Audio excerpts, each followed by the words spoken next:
welcome to my channel, Some Books and Sarcasm. And today I'm gonna do my worst reads of 2020. I had some really bad reads this year, and I'm not gonna do them in order, except my absolute worst one I'm gonna take last, because I'm still so mad about that one. And the worst thing is, it's a popular book with super great reviews and rating on Goodreads. Still. Okay, first we have it's two books, but it is two last book in a series, with Silence and Final by Becca Fitzpatrick, which is the two last books in the Hush series. And the thing with this series, like I don't know why I kind of tortured myself through all four of them. Because it's like Fallen Angel story. It's very tropey and high schooly, which is not really my thing, but the thing was that I kind of enjoyed the first book in the series, which I read 2019, and I gave it 4 stars. But the thing was, I realized afterwards I was on a lot of pain medication after an operation when I read it, and I was like,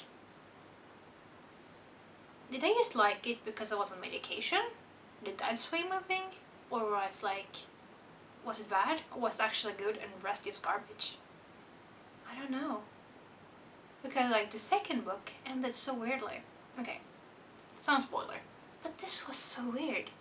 Basically, she loves him more than anything, her fallen angel. And she's like obsessed over it. And they're in a car. She obsessed over it that he's gonna leave her. And then she gives, like, her dad is dead, and he gives, like, I don't know if it's a watch or something to him that belonged to her dad, to be like, you know, remember me and I love you. And then at the same like car scene, she breaks up with him.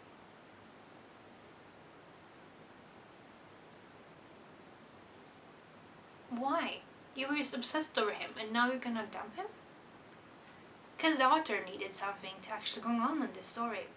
So she created some fake drama that doesn't make any sense whatsoever. And this illogical thing kind of went on the rest of the series. Did not understand the motivation and the thought of any of characters. But I paint through them, and they were horrible. I do not own any of them anymore. But I'm still curious. I feel like I don't wanna... I'm still wondering if I should reread the first one and see, like, was it good? Or was I imagining it because of painkillers? We'll never know, because I don't really feel a need to it. I always wonder. Next up we have a non-fiction, which is Blue Nights by Joan Didion. And I've read her Year of Magical Thinking in the end of 2019, which I DNF'd and did not like. But I already owned Blue Nights, which is kind of after a Year of Magical Thinking, time-wise. So I was like, let's give it a shot. And otherwise, let's get rid of it. Surprisingly enough, I did not like it either. I feel like her takes on grief and stuff, I did not like her takes. And I do not like the constant name dropping that is going on all the time. All the time, completely unnecessarily too. So, I DNF'd it halfway in. I feel like I don't recommend her books to anyone. I feel like you can skip both of them.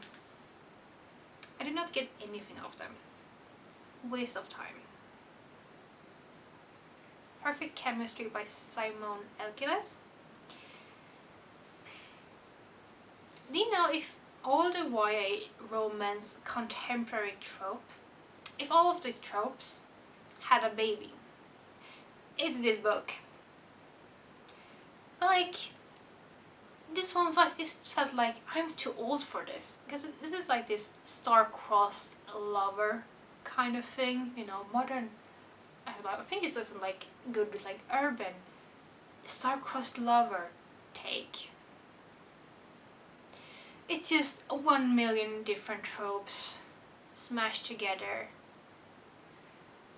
and it was exhausting. It's pretty short, so I did finish it because I was a bit curious like how it's gonna end. It was a very cringy ending too. Like, but the thing is, I feel like I could have liked it when I was like 15. Like, I liked Twilight when I was 15 too, so doesn't say much. So like, any adult, do not read this book. If you're a teenager, still don't read this book. It is so tropey. It's insane. Just skip it. And then we had another non-fiction. Was it Freakonomics? Steve D. Levy and Stephen J. Dubner. When you're trying to be more intellectual than you are, and then write a book, kind of this book. They tried super hard to make this sound smart and like, oh, we're gonna give this amazing like take on economy with and like stats. It's just kind of basic, some weird takes, some even weirder takes. I mean, I think one of them I remember actually checked up, which is like, this one is kind of old. And they're like, oh, in 10 years, these like weird baby names are gonna be popular. And I looked up. Like the normal names they predicted, they were there. All the like weird ones were not there. And I felt like this is just pseudo-intellectual garbage to trick people who don't know anything about statistics or economy. Like, it's a hard pass. Like, don't give it the time of day. It was boring and non-interesting. You do not need it in your life. Next is a ton of other books I feel like can give a much better and interesting view into economy and statistics. And then we have a surprise for me in this list, which is The Story Life of J.H. Freakonomics by Gabrielle Sevin. I really thought I was gonna like this. This is set in a bookstore, and I love books set around books. That's like my favorite things in the world. But this one was a hard pass for me. I feel like the books around the books part was kind of bad, if I should be honest. I think that it was not well done. And I think it felt trying to be this feel-good book. But I feel like I read so many other feel-good books that are so much better. I was slightly bored, slightly uninterested, slightly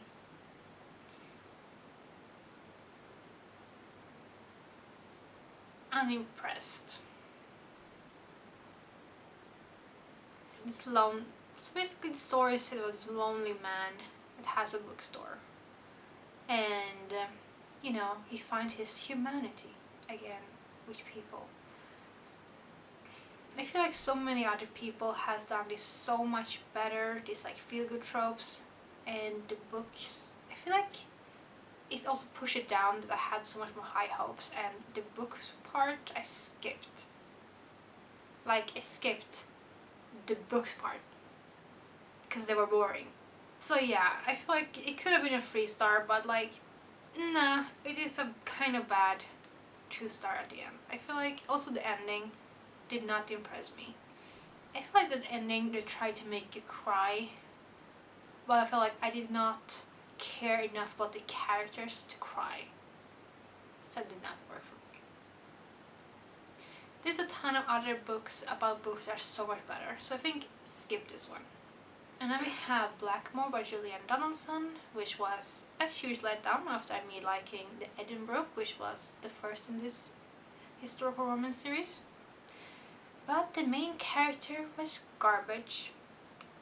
It was the I'm not like other girls trope on crack, together with failed trying to be super philosophical by referring to bird in cage a million times.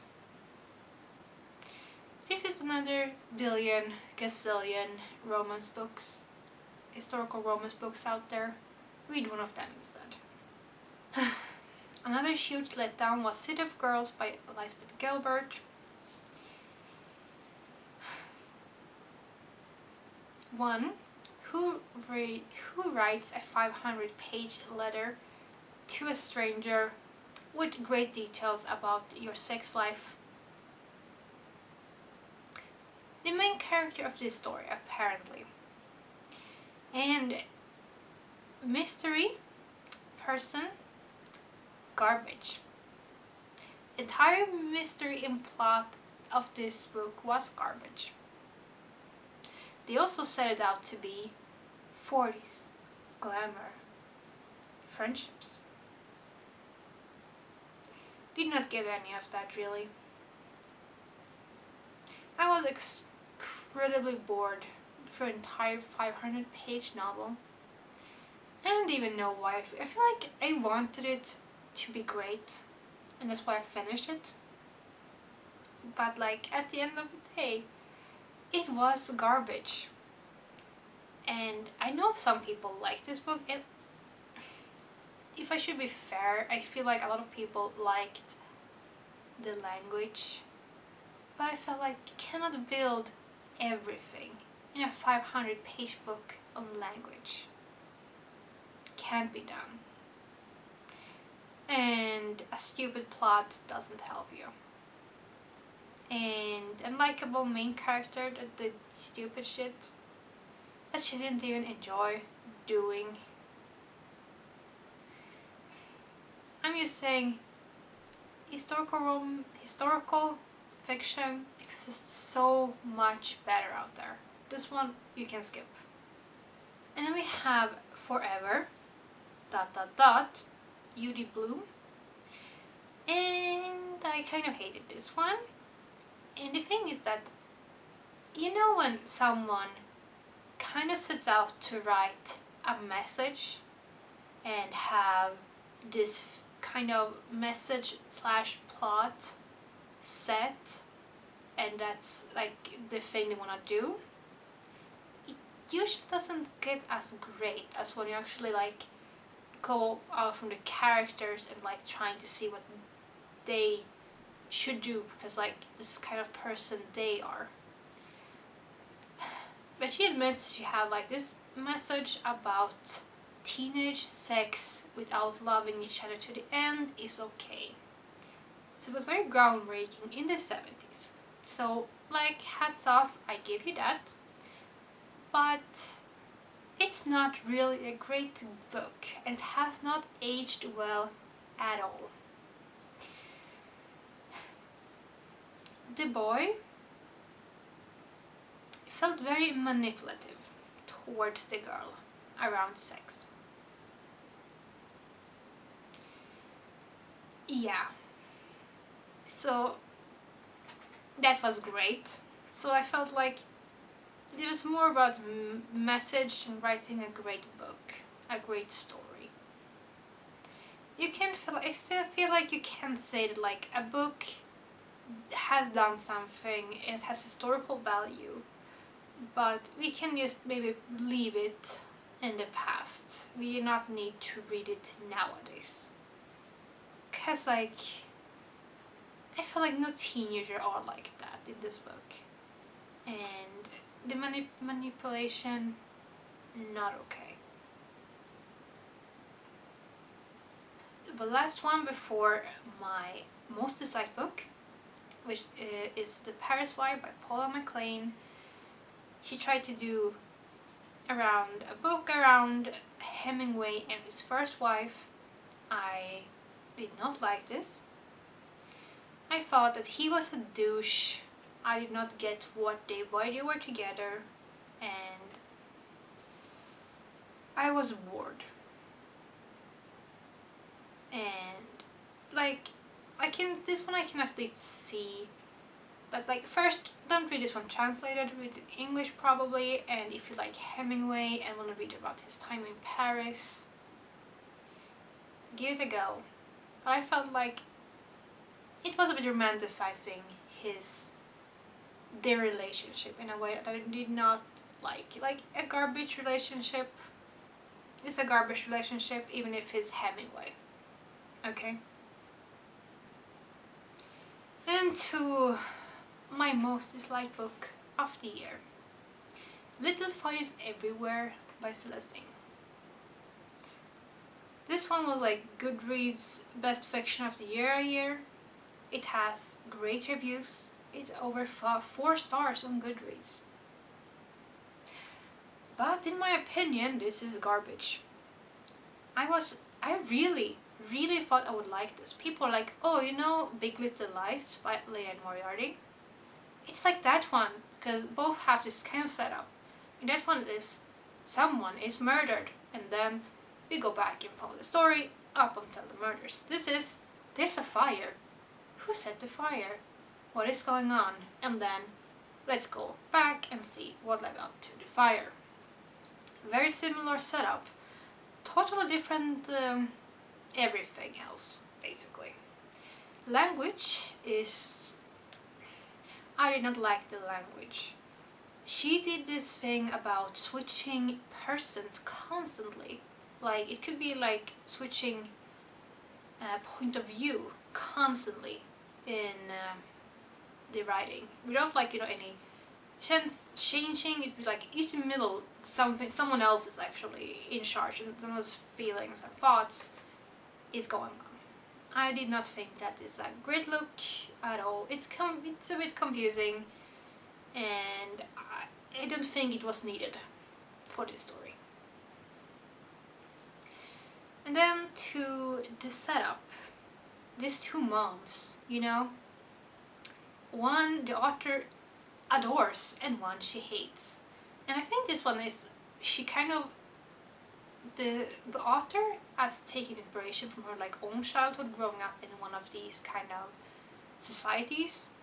So I felt like she's very biased on who she shares for. And I hate that. Like, put these two characters up, build them up from the beginning, and don't tell me, and definitely don't shove it down my throat constantly, who am I supposed to root for? I can decide it for myself, thank you. You don't need to constantly shove it down my throat. And the thing is, I felt like everything that the other character do was absolutely awful, unforgivable. And the other one's like, she did awful thing too, but it's never really said as a problem. It's like a virtue almost when the other character does something that is not really okay. And I hated that. Like, you could have set them up, build them up, and not put too much and then let me decide who I will root for at the end. And it's a lot of things that I felt like was a bit unrealistic. Like, of course racism is very real. I'm not gonna question it. And I felt like it was done very poorly in one aspect. And it is that basically a child is discovered, abandoned, and it is from Chinese origin. Basically, she's adopted, and 1 to 2 years she's with this other family, and then the mother resurfaces and wants her baby back. That she once abandoned, but she's in different circumstances now, and she wants her baby back. And then it's, of course, there's like this, and in this case I think it's an interesting thing, but doesn't give a lot of time in the book, but it's very clear that the author wants us to root for the mother. But I find like it's not that clear case. But that's the thing, that she really stacks it up. For an example, that the adopted parents, for an example, when this one kind of come to the newspaper, they're asked about how are you going to make sure that the baby gets to keep their Chinese culture. And the mom says, we're going to have Chinese paintings on the wall and eat rice. Like, does this have happened? Probably. Like, people are racist, like, yes, but okay, this mom, she wants to keep her you know, the adopted mom wants to keep the baby. She sees it as her child. And it's gonna be a court case and newspaper asking, and like they have lawyers. And when people are like about this like issue, she says they're gonna eat rice. Like, in the newspapers, who would do that? Like, how stupid are you on a scale? Like, come on. I feel like you're that's why I mean, like, you're very set up to hate them. It's not kind of like gray scale, like they're bad, they're super racist and gonna in Chinese cultures eating rice. And then there's like the mom who obviously is the better person. Plus, at the end, I'm gonna spoil this, but you shouldn't read this book, so I don't care. The mom loses the custody battle to the adopted parents, but she sneaks in to the room and takes the baby and leaves for China. But the adopted mom, it's her thoughts at the end, and it's like, if the baby didn't scream when the original mother took the baby, and she's like kind of implying that the biology trumps everything. And I felt like that's not science. Like, your kind of child is attached to another person taking care of them. It's a stranger to them. You haven't seen like over like 1 to 2 years. The baby doesn't recognize the original mom. And that's kind of a very big theme in this. This biological mom is the best. And I do not agree with this like statement. Biological moms can be absolute garbage and trash. They're not automatically amazing just because they have born a child. They have to be good people as well. And that was a lot about this theme. And some people do say it's like, I just want to discuss it, but I felt like they stack it up that this biology is super important. But it's only the mother who is super important. Don't forget that. Because especially the other woman, in the beginning, she was paid to be a surrogate to a stranger. Like, entire that thing was very weird. And then she runs away and takes the baby instead and drags it along everywhere so that she doesn't get caught, because she basically kidnapped the child because she was not allowed to take it. But that is okay because she was biological mom. Because biological dad does not matter. Biological grandparents does not matter. It's just the biological mom is super important.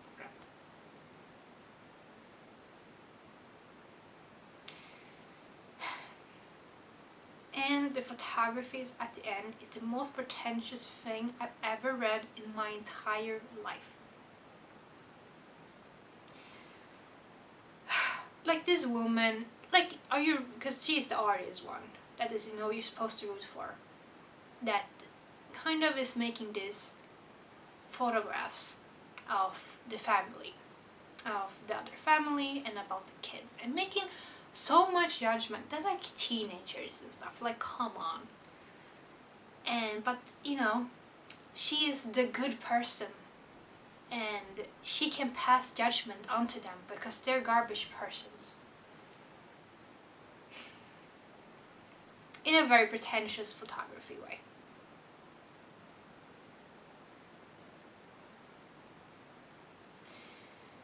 I read this summer. I'm still very mad.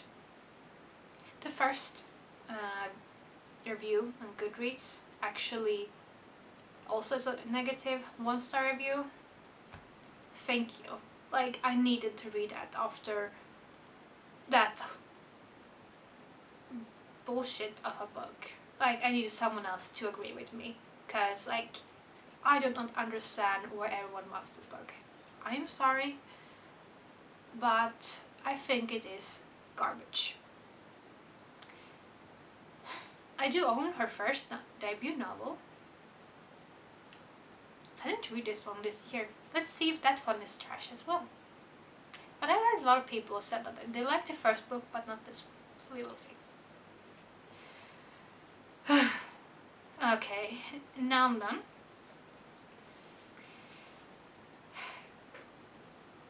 I'm a bit worked up now. I am so mad about that book. And once I have a bit, I could lower my feelings up, but that would no. I think that I feel like also because it is popular makes it worse for me. If it was like 3 stars on Goodreads, I would be like, yeah, that's what it deserves. I'm fine. But since it's popular and won Goodreads Book of the Year, I'm mad. Okay, that was it